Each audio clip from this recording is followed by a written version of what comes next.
So there is a very important aspect that Prime Minister Narendra Modi raised. He said when India and China move together, it's not just 1.4 billion people, but 2.8 billion people. 1.4 billion people of India and 1.4 billion people of China. They move forward together, and that is why peace and tranquility or good relations between the two countries benefits this entire region.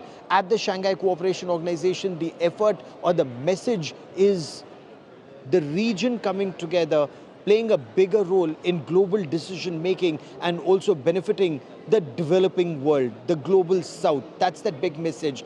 Big story coming in. Prime Minister Narendra Modi, after meeting the Chinese President Xi Jinping, has also met the leader of the Chinese Communist Party. Prime Minister Narendra Modi's met the Chinese Communist Party leader Cai Qi of the Chinese Communist Party. Now, this is again an effort to take this relationship forward, not just at government to government level, but political party to political party level, people to people level. The interaction is with direct flights beginning between India and China, with more trade between the two countries. The effort is that pluck the low-hanging fruit to improve ties while ensuring that borders remain peaceful. In fact, that's the point that when a member of the Chinese Politburo and of the Communist Party and Foreign Minister of China, Wang Yi, also special representative on the boundary issue, when he visited India recently in his interaction with the National Security Advisor Ajit Doval, the message was very clear that the recent friction at the borders, he said, did not benefit the people of India and the people of China. That is why China wants to move forward. But the devil lies in the detail. How does China want to move forward? When China talks of a multipolar world, does it also believe in a multipolar Asia? Does it believe in two Asian giants rising peacefully together? There are many, many messages and signals here. Of course, there is also an opportunity with Trump imposing tariffs on India and threatening to impose tariffs on China. What is it that India and China can get out of this together? Not because of our relationship, souring with the United States of America, but India's efforts to improve ties with China and China's efforts to improve ties with India had begun even before Trump tariffs kicked in. And that conversation started in 2024 on the sidelines of BRICS Kazan. I also want to bring in Dr. Satoru Nagawa into this conversation. He joins us from Japan. He's someone who watches this region very closely. India Today's Foreign Affairs editor Geeta Mohan with me on this special broadcast. Dr. Satoru, one of the most successful visits of Prime Minister Narendra Modi, and though virtually every visit has been extremely successful, to Japan from 2014 when he visited Tokyo to Kyoto, this current visit, when there's talk of billions of dollars of investment of skilled labor and semi-skilled labor, from space cooperation to defense cooperation moving forward, how would you view the Japan leg of the visit, and how would you view the current visit to China, to Tianjin? We focusing on the schedule. The Prime Minister Modi visits Japan before he visits China to join the SCO. And after SCO, China is preparing the military parade against Japan. But Prime Minister Modi will not attend and return to India before it. This schedule has a message.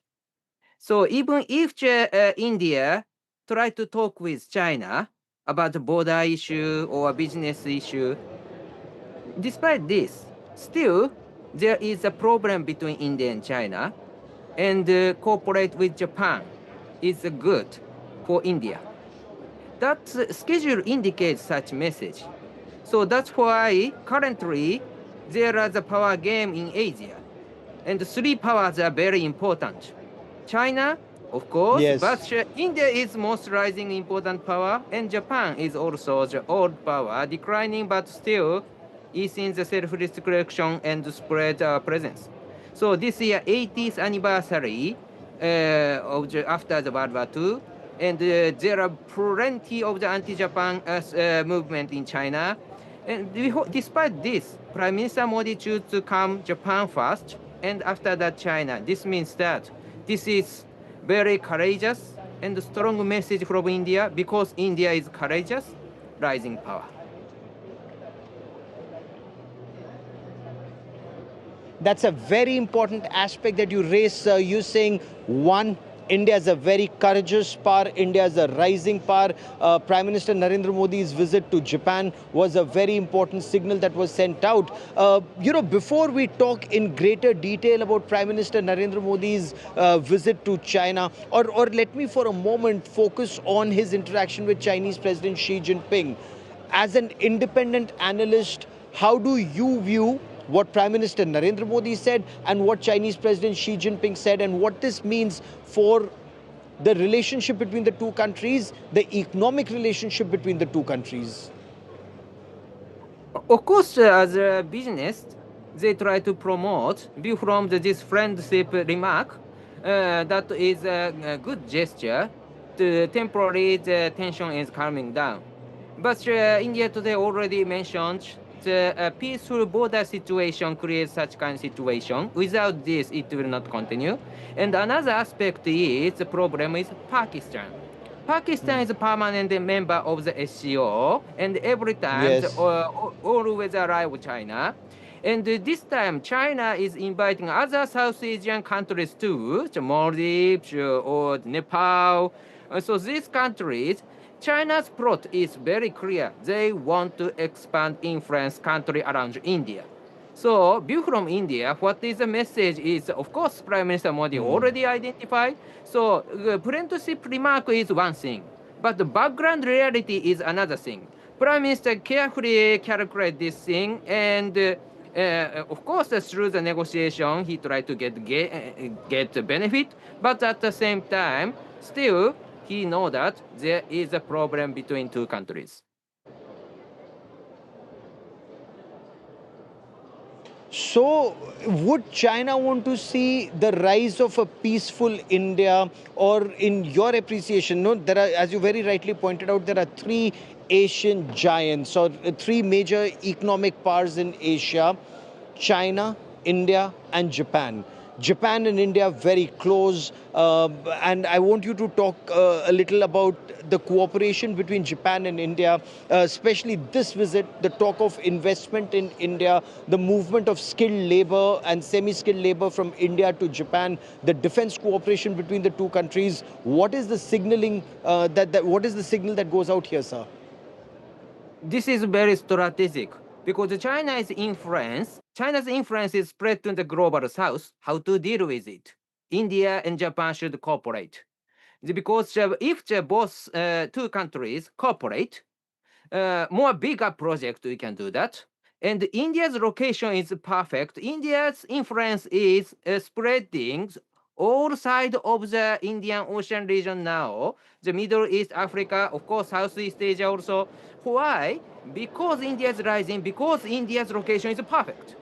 So that's why if Japan invest India and create factories, where is the market? Of course, the Middle East, Africa, and Southeast Asia, all of these area market.